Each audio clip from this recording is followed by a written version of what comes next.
हाय, मैं हूँ डॉक्टर सबीना। ममूना ने इतने कम वक्त में और इतने थोड़े वीडियो पर इतनी बड़ी कम्युनिटी बनाकर साबित कर दिया है, she is the best. Mamoona मुस्लिमा अपनी रेमेडीज़ को कमाल रिसर्च और एक्सपेरिमेंट के बाद बनाती हैं और ये रेमेडीज़ काम भी करती हैं।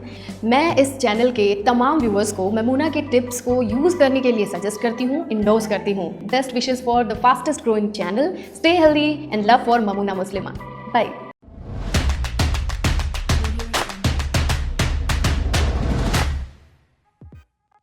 अस्सलाम वालेकुम व्यूवर्स, मैं हूं ममूना मुस्लिमा और आपको अपनी वीडियो में एक बार फिर से वेलकम कहती हूं।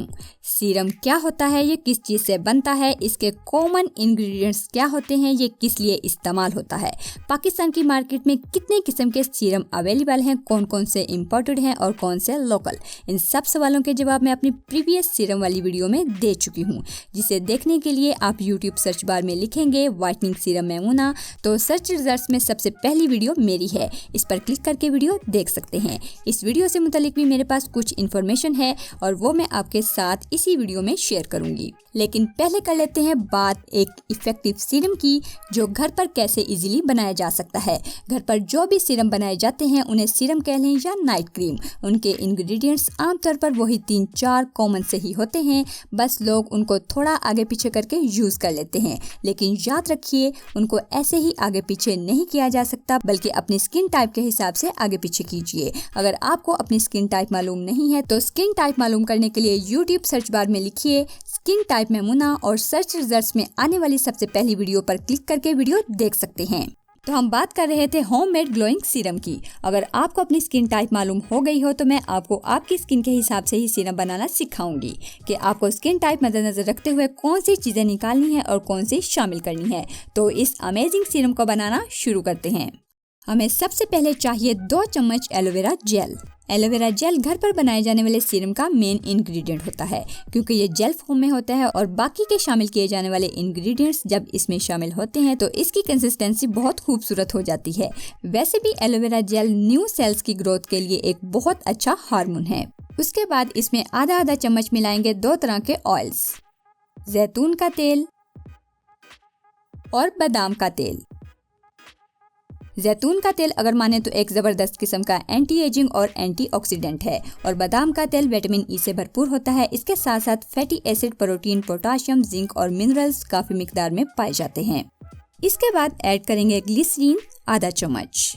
इस सीरम में इसका मेन रोल है वो ये कि एजिंग साइन और रिंकल को ट्रीट करती है और ख़ास तौर पर स्किन को सॉफ्ट और सप्पल बनाने में अहम किरदार अदा करती है। और आखिर में ऐड करेंगे ग्रेप फ्रूट का जूस। ग्रेप फ्रूट का सीजन है, बिल्कुल आसानी से मिल जाता है। इसे उर्दू में चकोतरा भी कहते हैं। फिर भी अगर ना मिले तो लीमू का रस ऐड कर सकते हैं। इसका काम एक्ने को रोकना है और ये भी हमारे सीरम में स्किन को जवान बनाने और इवन टोन में लाने के लिए यूज किया गया है। इसको हम यूज करेंगे 1 चम्मच। लेकिन अगर आपकी स्किन इरिटेट है या ज़्यादा सेंसिटिव है तो इसे स्किप भी कर सकते हैं। अब इन सारी चीज़ों को अच्छे से मिक्स कर लें। स्किन पर लगाने का तरीका यह है कि हथेली पर थोड़ा सा इसे निकालें और साफ चेहरे पर डॉट्स की सूरत में लगाइए। फिर हल्के हाथ से स्प्रेड करें। मलना नहीं है, बल्कि हल्का हल्का स्प्रेड कर लेना है।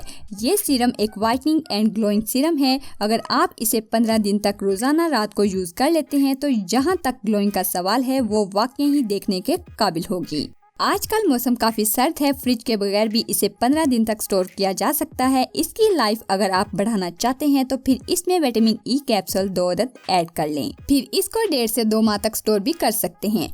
अच्छा, ये सीरम नॉर्मल और कॉम्बिनेशन स्किन वाले लोग यूज कर सकते हैं। अगर आपकी स्किन बहुत ज़्यादा ड्राई है तो थोड़ी सी वैसलीन ऐड कर सकते हैं, और अगर आपकी स्किन बहुत ज़्यादा सन टैन, एक्नी मार्क्स के बाद जो स्पॉट्स और ब्लेमिशेस आते हैं वो है, तो फिर आप इस सीरम में ऐड करेंगे 1 चम्मच रोज वाटर। और अगर स्किन बहुत ज़्यादा ऑयली है तो लीमू के रस के साथ थोड़ा सा टी ट्री ऑयल ऐड कर लें। बाकी ये जो जैतून और बादाम का तेल ऐड किया है इसको आप स्किप नहीं कर सकते, वरना मतलूबा रिजल्ट्स जो आप एक्सपेक्ट कर रहे हैं वो नहीं मिलेंगे। लेकिन अगर आप विटामिन ई कैप्सूल ऐड करते हैं तो फिर बादाम का तेल स्किप कर सकते हैं।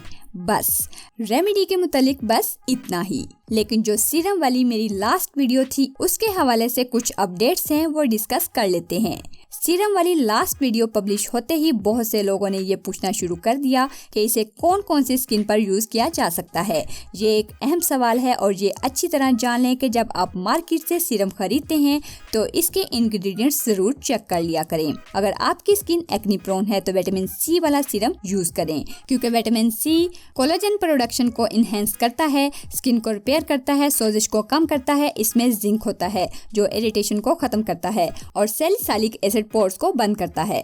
अगर स्किन ड्राई है तो विटामिन ई वाला सीरम इस्तेमाल करें। इसमें एंटीऑक्सीडेंट होता है जो स्किन सेल्स को डैमेज होने से बचाता है। इसमें नियासिनामाइड भी होता है जो स्किन की इलास्टिसिटी को इम्प्रूव करता है और हेलोरोनिक एसिड जिल्द में नमी को बरकरार रखता है। बाकी अगर स्किन सेंसिटिव है तो तमाम सीरम्स में एक्टिव और पावरफुल किस्म के इंग्रेडिएंट्स होते हैं जो इरिटेट कर सकते हैं, इसलिए हसास जिल्द वाले अप्लाई करने से पहले चेक जरूर कर लें। तो जुड़े रहिए हमारे साथ क्योंकि हम ला रहे हैं आपके लिए बहुत सारी वीडियोस और रिव्यूज, जिसमें शामिल है कुकुम्बर जेल यानी खीरे का जेल, एक्ने खत्म करने के लिए इन प्रोडक्ट्स का पर्सनल एक्सपीरियंस, आईज के डार्क सर्कल्स और सूजन को खत्म करने वाली क्रीम्स का एक्सपेरिमेंट, रिवा यूके का लिप टेंट और सबसे बड़ी वीडियो फिजियो जेल पर जो मैं 1 माह तक खुद इस्तेमाल कर चुकी हूँ, परचेज किया और फिर खुद यूज किया। इसके बारे में भी बताऊंगी अपना पर्सनल एक्सपीरियंस। इसके अलावा और भी बहुत कुछ, तो देखते रहिए और सीखते रहिए वो बातें जो कोई नहीं बताता। वीडियो पसंद आई हो तो लाइक कीजिए, सब्सक्राइब कीजिए मेमुना मुस्लिमा चैनल को